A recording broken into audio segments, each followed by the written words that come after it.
السلام عليكم ورحمة الله وبركاته. مرحبا بكم في قناة فوفا سيلفو. كنتمنى تكونوا بخير وعلى خير وفي صحة جيدة. اليوم غنحضروا معكم ايس كريم او كلاص. كيجي لذيذ واروع ما يكون، سهل في التحضير وبسيط. ودابا غنخليكم مع المكونات.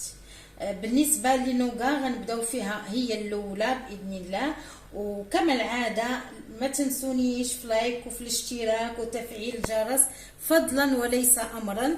دابا غنبداو في بالنسبه للنوغا هي الاولى باذن الله غنبداو فيها. بالنسبه للنوغا هنا عندي كاس ديال السكر، ها هو درتو كيدوب.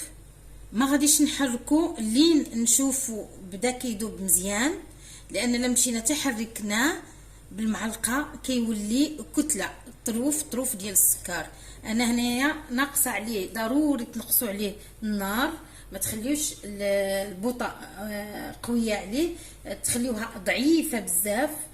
وبعد ما يذوب انا معاكم ان شاء الله، بعد ما يذوب نوريكم الطريقه ديال الكراميل باذن الله. ها هو السكر ديالنا داب بالطريقه هذه، ولكن النار ضروري تكون ناقصه عليها بزاف. بسم الله. هذا اللوز عندي شويه محمره شويه، لان لو درتو اخضر ما كيجيش فيه مذاق زوين. شويه كنحمص اللوز. ودابا غنحطو مع الكراميل مع النوغا. اللوز راه ماشي بزاف، ماشي يعني كنديرو مقدار كتير ولا لا كنديرو شويه، ما كنديروش بزاف. وغنبدا دابا نحرك فيه لين يدخل ليه هاد الكراميل في هاد اللوز، يدخل مزيان.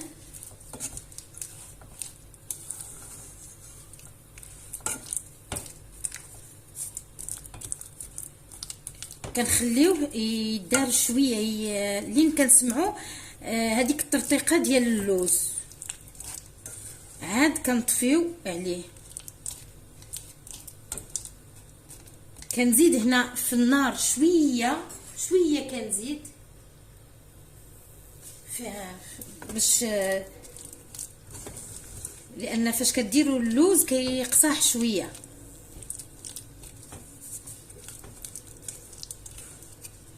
انا راه كنت شاركت مره في القناه معكم الايس كريم، ولكن الايس كريم كان عادي، ما كانش فيه نوغا ولا لا، كان العادي بالفراوله.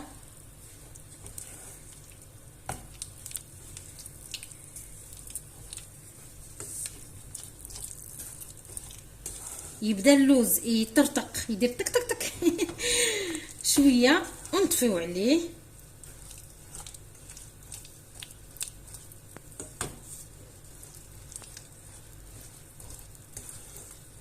شتو كيتحل دابا، ما بقاش مداير، ما بقاش شاد قاصح.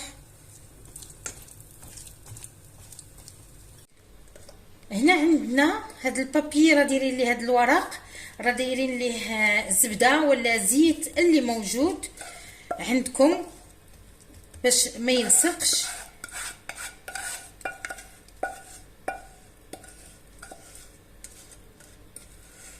باش نوغا ما تلصقش لينا.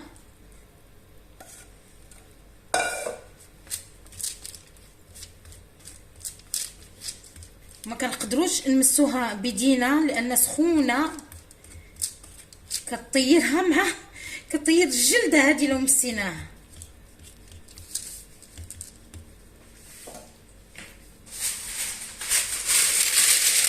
احنا ما بغيناهاش تكون رقيقه. غندير بالمدلك. بسم الله.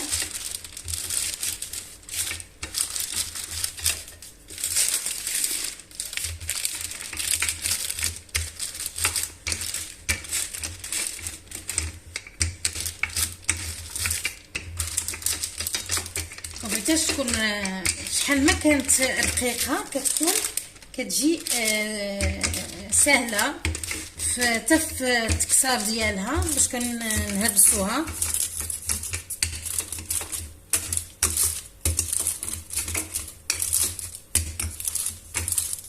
ما حضرنا النوغا ديالنا خليتها كتبرد. غنبداو دابا في الايس كريم. عندي هنا جوج ديال الكريم شونتيي، وعندي جوج ديال الكريم كراميل، وعندي يترو ديال الحليب. كاين اللي باغي يدير نص يدير، انا دايره يترو لان غندير ديال الكراميل، ايس كريم ديال الكراميل وديال المونغ. وعندي هنا جوج باكيات ديال البسكويت، عندي جوج معالق كبار ديال كريم ديال كراميل، وهنايا عندي واحد المونغ وحده هي اللي درت. هذا هو. ودابا غنبداو في التحضير باذن الله. بسم الله. بسم الله. عندي الحليب راه فيه الثلج كيطيح،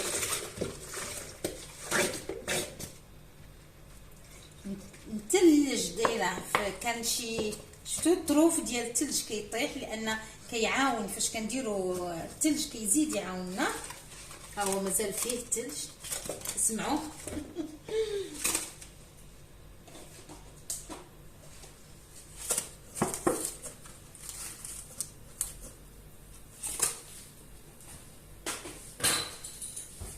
وغندير معاه هاد الكريم شونتيي.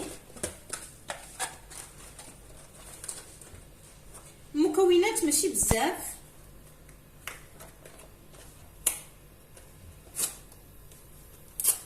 المكونات ديالو هادشي اللي شفتو.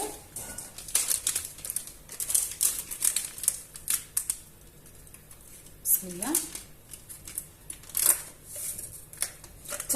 الكريم شونتي حتى هو درتو في الفريغو.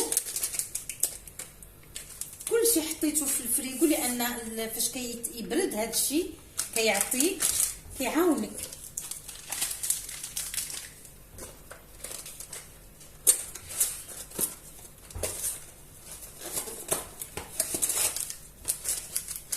راه كل باكيه فيها 4، لان انايا دايره يترو ديال الحليب. تبارك الله حنايا انتم عارفين وليداتي يعني ما شاء الله.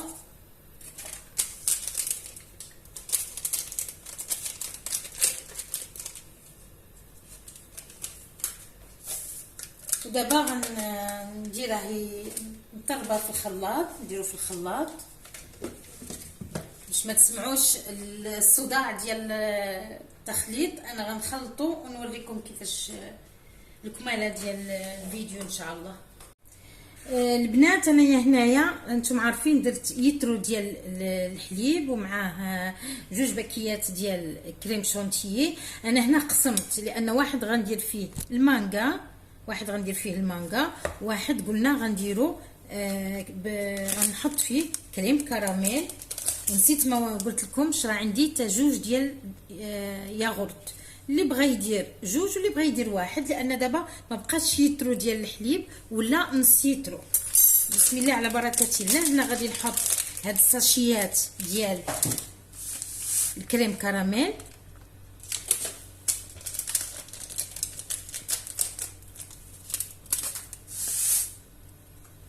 نديرهم يتخدموا، وغنحط معاهم جوج ديال دانون ديال الكراميل. ها هو. بسم الله. حتى هما كانوا في الثلاجه في الفريز راه قاصحين مع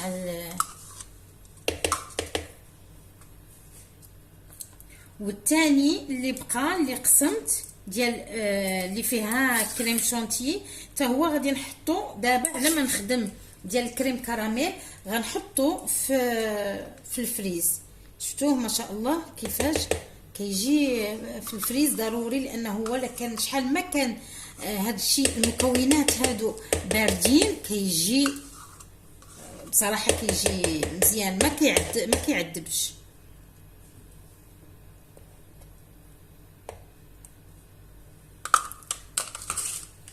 هذا قلنا غادي نحطوه في الفريز، وهذا غنخدموه نديرو يطرب ونتلاقاو. بعد ما ضربتها مزيان دابا غنزيد فيها هذوك المعلقات ديال الكريم كراميل،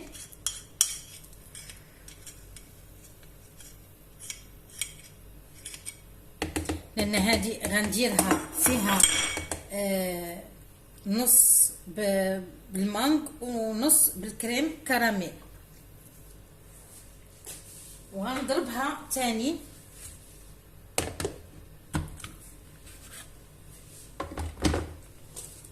ها هو شوفوا القوام ديالو كيفاش كيجي بحال هكا. دابا غنهرسوا النوغا ديالنا، غنخلي منها طريفات للتزيين.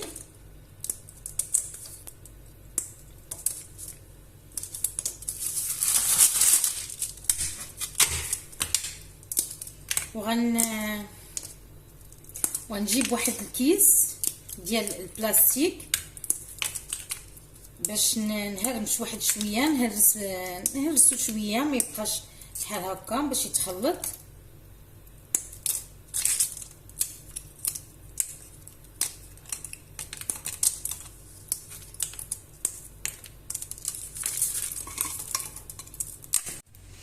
ها هو هرستو كله هنايا في الكيس البلاستيكي، وغادي ندقو شويه. ها هو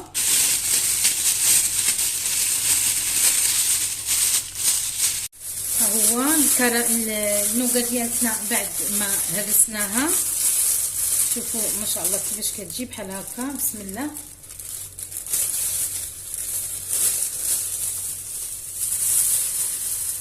غنديروهاش كلها،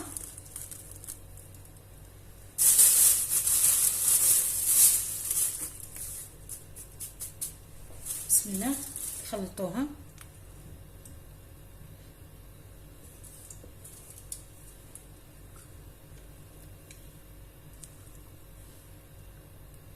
وغنشوفوا عيننا ميزاننا، لو بين نوغا باينه في الكلاص ما كنزيدوش، ولكن لما كانتش باينه مزيان كنزيدو.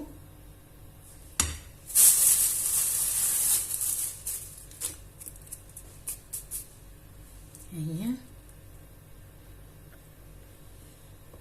الكلاص ديال النوغا انا غنزيد فيه واحد الباكيه ديال البسكوي،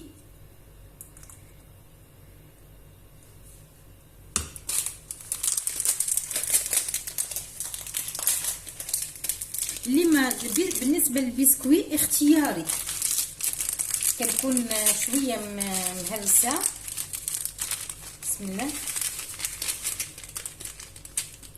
في اللي كيخليه الطروف، انا شويه هرست واحد شويه.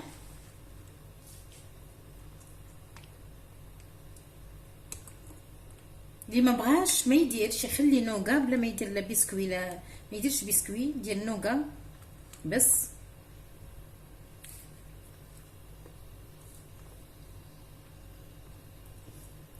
ورا الكلاص كما العاده كيبغي من 6 ساعات حتى 8 ساعات في الفريز.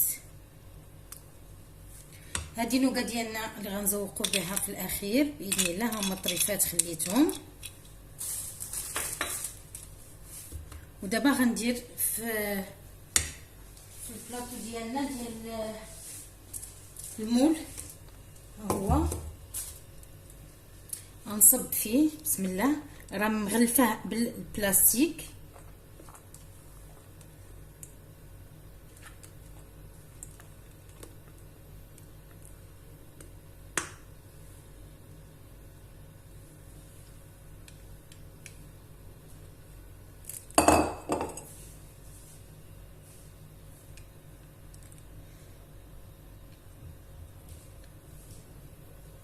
وكان نغطيوه بالبلاستيك تاني باش ما يديرش لينا شي مذاق ولا في الفريز، ولا ما الواحد ما يعرفش.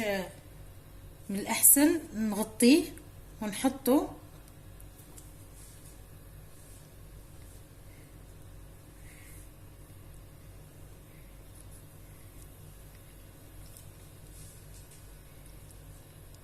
ما نخليوش جهه عاليه وجهه نازله.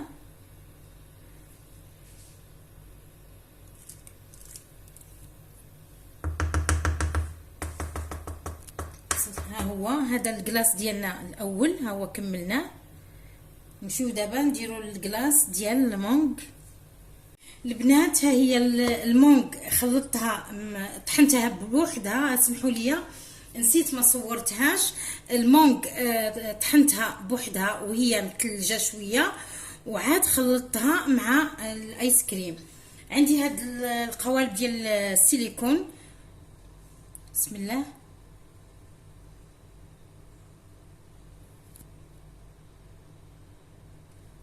انتم عارفين دابا الصيف الوليدات كلهم كيبغيو الايس كريم.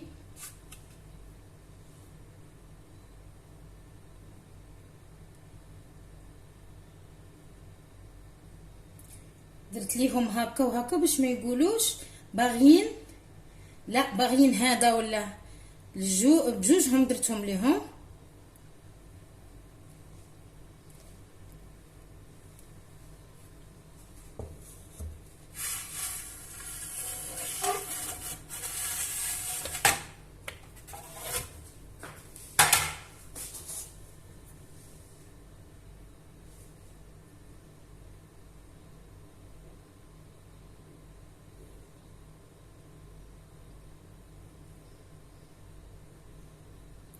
وهذا هو الايس كريم ديالنا.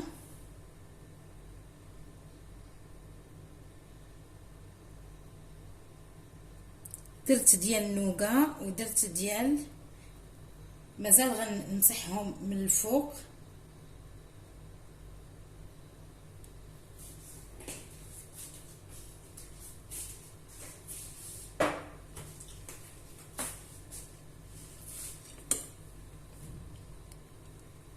مازال غنمسحهم نقادهم ونديرهم في الفريز لمدة 6 ساعات او اكثر، من 6 حتى 8.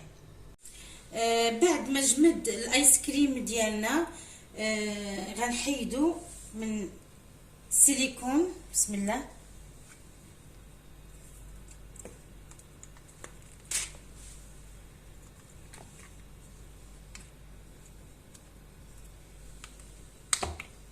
حيدتو. هذا الشكلاط دايره فيه لوز مطحون. بسم الله. كاين اللي كيغطسها كلها،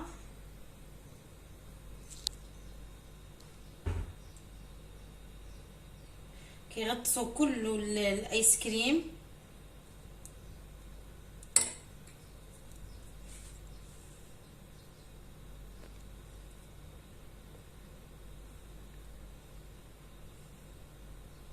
شفتوا كيفاش كيجي بحال ديال الزنقه، بحال اللي كنشريو فيه العادي.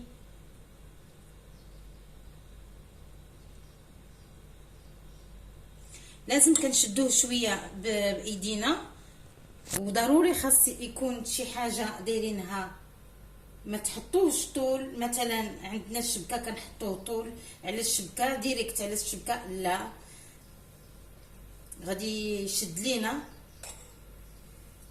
ها هو. بسم الله.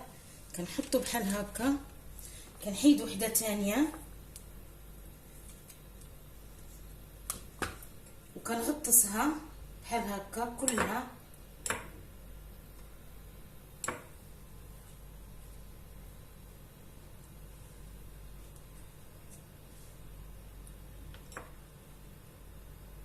كل واحد كيف، لو عندك مذوب، عندك الشكلاط كتير كتجربي. انا كندير لهم هكا وهكا، كنخلط لهم، كندير لهم واحد معمر. شفتوا؟ ها هو.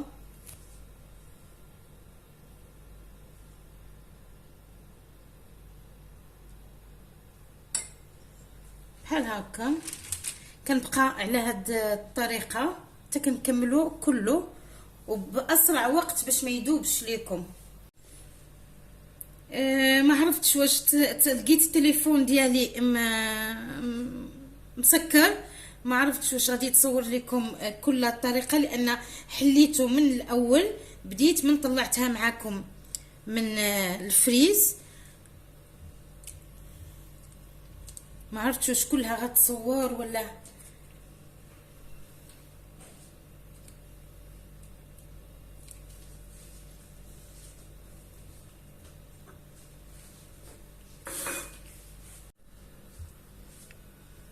هذا الكلاس ديالنا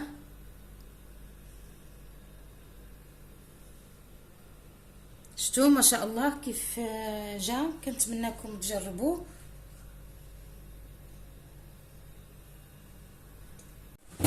شتو ما شاء الله كيف جات الايس كريم، كيف جا ما شاء الله. ها هو قطعته، كنتمنىكم تجربوه.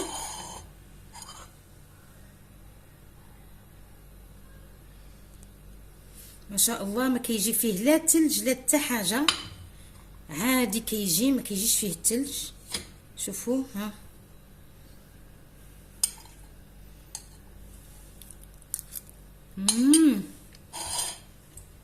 ما شاء الله ما شاء الله. وهذا كان فيديونا اليوم، الفيديو ديال ايس كريم. كنتمنى تجربوه ضروري ضروري، لان كيجي حاجه روعه. لو كانوا عندك ضيوف ولا كان عندك حد جايك وباغيه ديري عشاء ولا غدا ديري معاه هاد ايس كريم، ما شاء الله بصراحه. ما بقى ليا غير نودعكم ونقول لكم ما تنسونيش في لايك والاشتراك وتفعيل الجرس فضلا وليس امرا، ونتلاقاو في فيديو جديد ان شاء الله، ومع السلامه وفي حفظ الله.